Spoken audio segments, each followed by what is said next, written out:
وموقال معجزة سبحان الله halkan waxaad ka aragtaa qabri gubanaya qabuuraha baqiic ayuu ka imaanaya fiidiyowgan oo lagu duugo dadka ku geeriyooda Hargeysa Somaliland dhammaan dadku waa ay argagaxsan yihiin waxauna ahay muuqaalkii ugu naxdinta badnaay ee laga soo duubo qabuurahaasi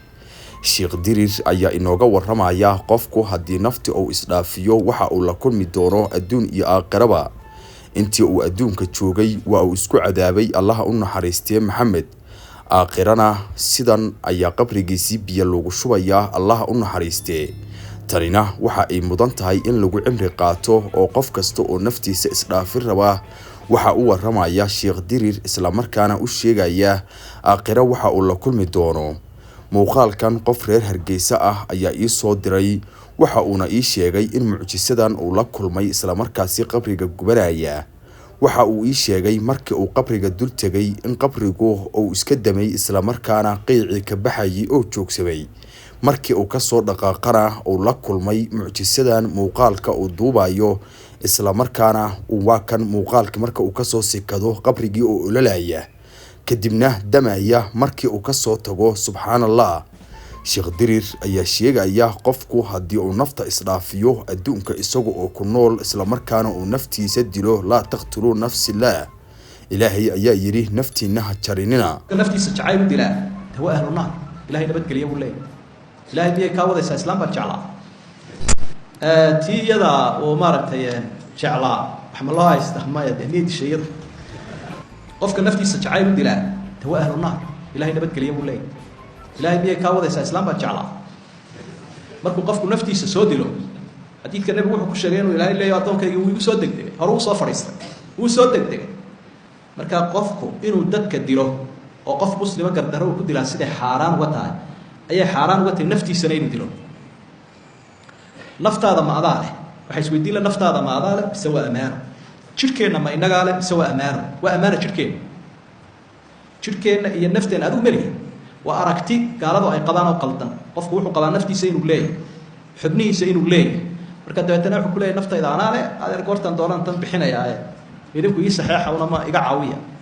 naftaada malihi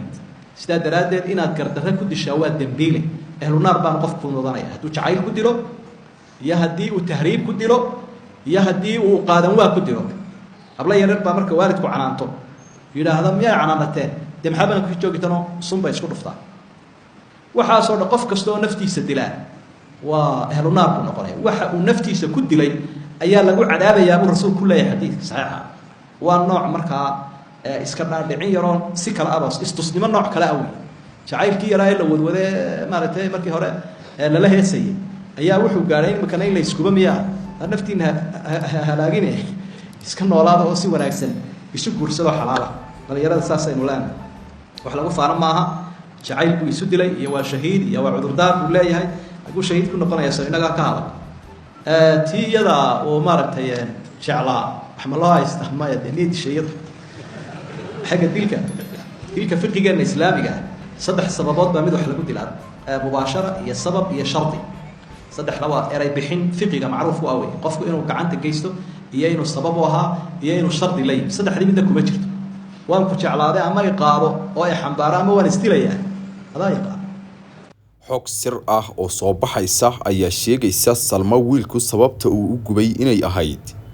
in ay ka raacday wiil qurbaha ka yimid oo xoogay xagga jeebku u qoyan yahay isla markaana ay dhowr sawir la soo galgashay iyadoo oo xoogaa la isku dhacsan yahay isla markaana khilaaf Salmo iyo Maxamed dhexdooda ka dhaxeeyay ay uga dhex faa'iideysatay wiil qurbaha ka yimid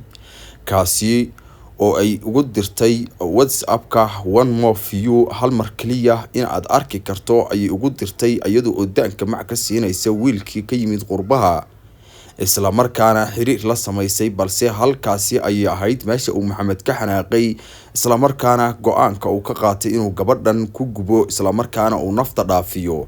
waxayna ahayd qisadii Soomaali ka dhaxdhacday qisadii ugu xumeyd ee isla markaasi ugu argagaxa badneyd in wiil isgubo gabadhiina uu gubo labadoodiina ay wada dhintaan boodhari ciduna ugama sokayn jacayl noocaas ah isla markaana la isku gubi karo balse wiilkan ayaa jabiyay iskoorkaasi ugu dambayna aakhira ayay wada aadeen Salmo iyo Maxamed ba Salma ilaa naxariistay waxay ahayd gabadh agoona oo ciyaal walaalaheeda ay gacanta ku haysay hooyadeedu xanuunsanaysan gacanta ku haysay okay iyadoo sidaas maanta ilaahay dee waa ka dhinaciisa u qaatay waxa dilitaankeedana waxaa u raacsan mag ayaa la kala qaatay oo labada xaafadood ama labada qabaa'il ay kala qaateen Soomaaliduna dhaqan waxay leedahay magta marka la kala qaadanayo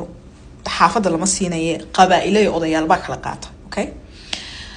anu waxaan ka xumaanayaa haddaad ilaahay garanaysaan oo ilaahay ka cabsoonaysaan inantan yar xaafad baa heedaya ka baxday xaafad baa weeday hooyo ilaa kulliba murugadeeda ilaahay un baa qiyaasi kara oo xanuunsanaysa ciyaal agoona hooyo aan u shaqayn karayn bay haystaan ciyaal agoona oo walaashood oo booska waalidka u ahayd maanta iyaduna hadda ay waayeen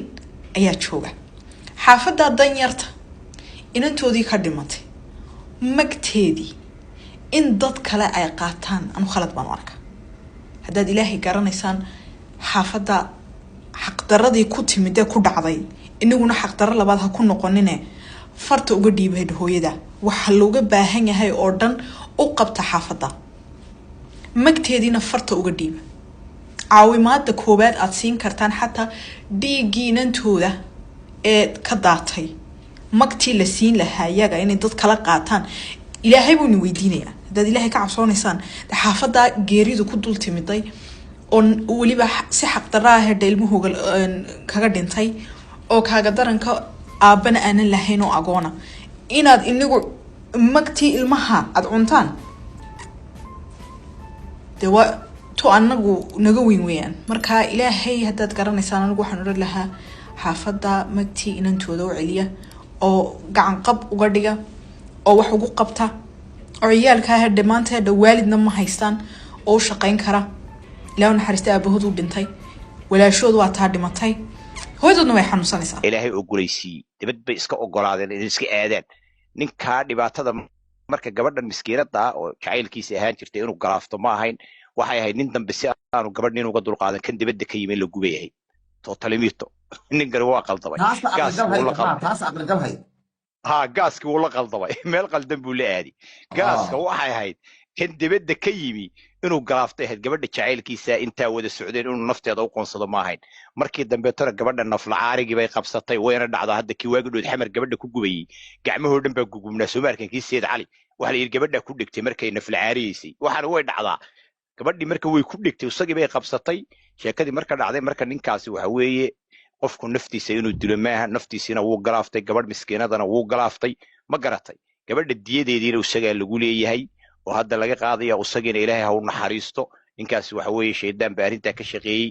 inuu gabadha gubo miskiinada ama ahayn gabadhaana waa galaaftay arrinkanina waxay ka timi dhibaatooyinkan hadda taagan weeye wadankii ka taagan balaayal dibadda ka yimi mar quranin iyo gabadh isjecel dadkiina ninka dibadda ay fiirinayaanba balaayada dibadda ka yimi bal may keeda jacaylka wax walba ka weyn